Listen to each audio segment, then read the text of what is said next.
سر آپ یہ بتائیں کہ سود کیوں حرام ہے، جوئے کی مناہی کیوں ہے، اور بیک بائٹنگ کی اجازت کس لیے نہیں؟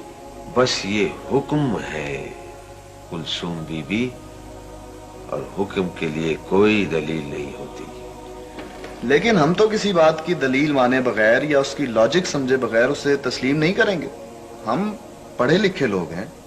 دیکھو، کسی کمرے میں تمہارے جیسے علوم جدیدہ کے ماہر اور اس شہر کے بڑے بڑے دانشور جمع اور بڑی باریک فلسفوں میں گفتگو کر رہے ہیں، اور ایک انجینئر ہانپتے کانپتے آئے اور کہے اٹھو بھاگو بھاگو یہ بلڈنگ گر جاتی ہے، تو سب اٹھ کر بھاگ جاؤ گے اور تم میں سے کوئی بھی دلیل یا ریزن نہیں مانگے گا۔ لیکن سر یہ تو ٹھیک ہے، مگر اگر کوئی ڈاکٹر دوا تجویز کر دے تو بلا ہیرو حجت اسے استعمال کرنا شروع کر دے، کیونکہ وہ اس علم کا ماہر ہے، اس کے تقاضوں کو جانتا ہے۔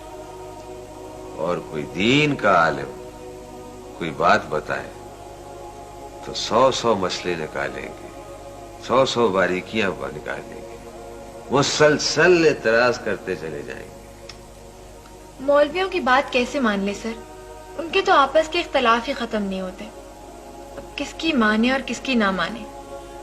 اتنی دیر میں یہی تو بات کر رہا تھا اور ہم پھر وہیں پہنچ گئے۔ دیکھو بی بی، اختلاف کہاں نہیں ہے اور کس میں نہیں ہے۔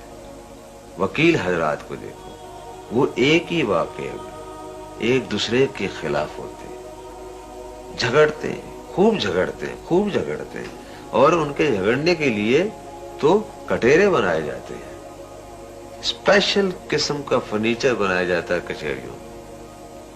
ہاں، تو میں کہہ رہا تھا کہ ڈاکٹروں میں بھی اختلافات ہوتے ہیں اور خوب ہوتے ہیں۔ وہ یہی سوچتے رہتے ہیں کس کا علاج کرے اور کس کا نہ کرے، اور ان کے اختلافات کبھی ختم ہوتے ہی نہیں۔ یہ تو ہم نے کبھی سوچا ہی نہیں تھا سر۔ لیکن سر اس کی وجہ کیا ہے کہ ان کا جھگڑا اور اختلاف ہمیں اختلاف نہیں لگتا، اور ان کا لگتا ہے جو بڑی شدت کے ساتھ؟ ہاں، اس کی وجہ یہ ہے اپنا کلثوم، وجہ اس کی یہ ہے کلثوم بی بی کہ جو بات کسی کو کہنی ہوتی ہے اور اس کی ضرورت محسوس کی جاتی ہے، اس کے خلاف اور ناخلاف کی پرواہ نہیں کی جاتی۔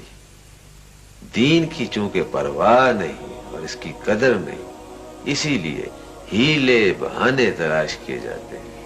شاید اس کی وجہ یہ ہو سر کہ جان اور مال چونکہ زیادہ عزیز ہوتے ہیں اور لوگ ان کے… شاباش، کلثوم تو بڑی سوچنے والی لڑکی ہے۔ بات یہ ہے کلثوم کہ جس قدر مال اور جان عزیز ہوتے ہیں، اگر ایمان بھی ایسا ہی عزیز ہو تو علاج کی فکر کی جائے، پہلو بچانے کے لیے پھر کسی قسم کا بہانہ تلاش نہ کیا جائے۔